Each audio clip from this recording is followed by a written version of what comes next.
which is Brittney Griner. Today, she was convicted in the Russian justice system and sentenced to 9 years in prison for accidentally smuggling in, I think it was a vape pen. And I felt passionate about it because my heart just breaks for the sister. My heart just Wow. breaks for her. I mean, one mistake, and it has had such an incredible negative effect on your life.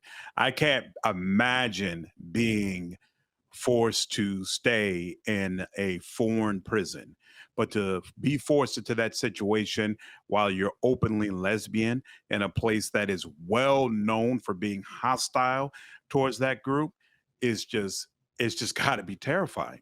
It's just got to be terrifying. And as much as my as much as my heart breaks for it, I also understand why the White House has taken so long to try to get her out. They don't want to release somebody who is going to help Russia be able to collect more arms, put American troops in harm's way.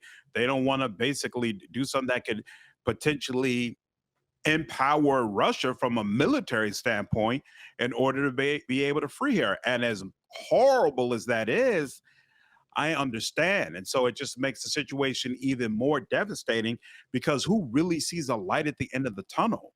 Who really believes that there's a possibility that this woman will be free before her 9 year term is served? It's just absolutely awful. Hudson, your thoughts?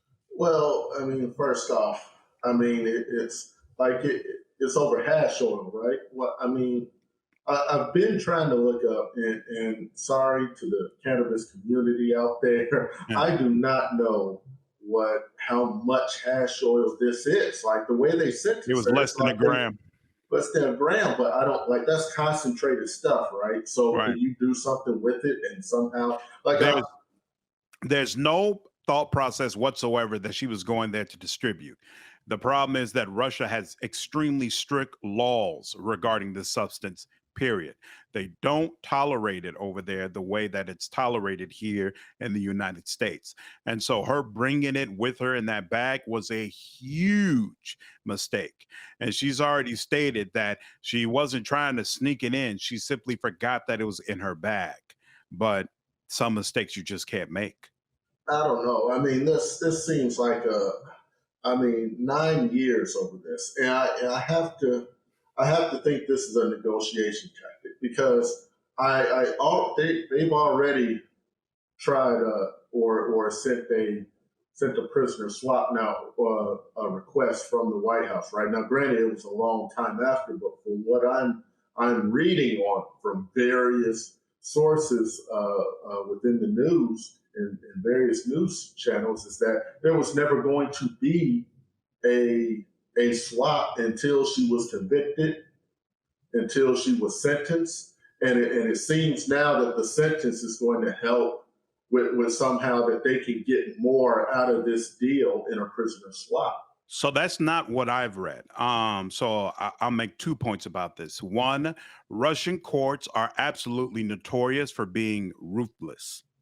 There's been many cases where people have stood in those courts and have clearly either been flat out innocent or the charges against them are not to the degree of what they've done and they've been convicted anyway. In fact, that's how Putin has gotten rid of a lot of his political allies. He doesn't kill them. He just puts these nonsensical charges on them and they get convicted and basically thrown in prison for so many years that they become a non-issue. So the fact that this sentence is so heavy-handed, I would say that's not really, at least from what I've read, without having ever been there, without having ever talked to a person who lives in Russia about their justice system. I didn't feel like it was like way off course or way out of the ordinary. Now, as far as negotiations with the United States, what I read is Russia asked for an arms dealer that we are currently holding.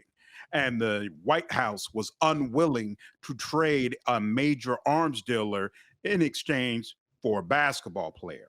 And so that became the issue. So my understanding now is the negotiations the White House is doing is that arms dealer is still going to be released, but Brittney Griner is not the only person that the U.S. is going to get back. And so they're trying to find a way to make it essentially worth it for them to release a major arms dealer who I guess is immediately going to be able to help Russia again be able to stockpile more arms. They've got to, U.S. has got to get back enough people where they feel like that's an acceptable loss. Well, and see, that's where, to me, that's where that conviction, that short conviction, and that 9 years comes into play. In that Mhm. now it's definitely 9 years on the table, as opposed to you don't know what they were going to sentence her at that point. Yeah, I guess that's So, true. so for me, I mean, all of this became because she's got a big target on her back. She's like 6'9". So Hmm. it's not like she didn't stand out immediately in there. Hmm. And luckily, from every picture I have seen, she is. It doesn't look like she was harmed, or I haven't read reports that she was attacked. Yeah, but You it's hard know, to know. Like when people are it's real experts in torture, they're also experts in making it not look like people are actually being tortured. Yeah, I mean, it's definitely hard to be able to tell. I would have to think though something would have came out, Well, because I think she's been in at least in contact with at least her wife, or something of that nature, to my understanding. I thought. yeah, but I feel like even if the wife did detect that something serious was happening, you don't necessarily broadcast that because it could put her in danger. You Yeah, I don't know mean, how maybe, Russia is going to react to that.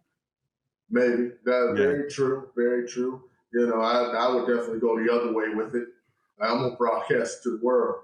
beating my Russia's beating my wife right now, beating the hell out of her. What we gonna Hmm. do about it? I mean, Hmm.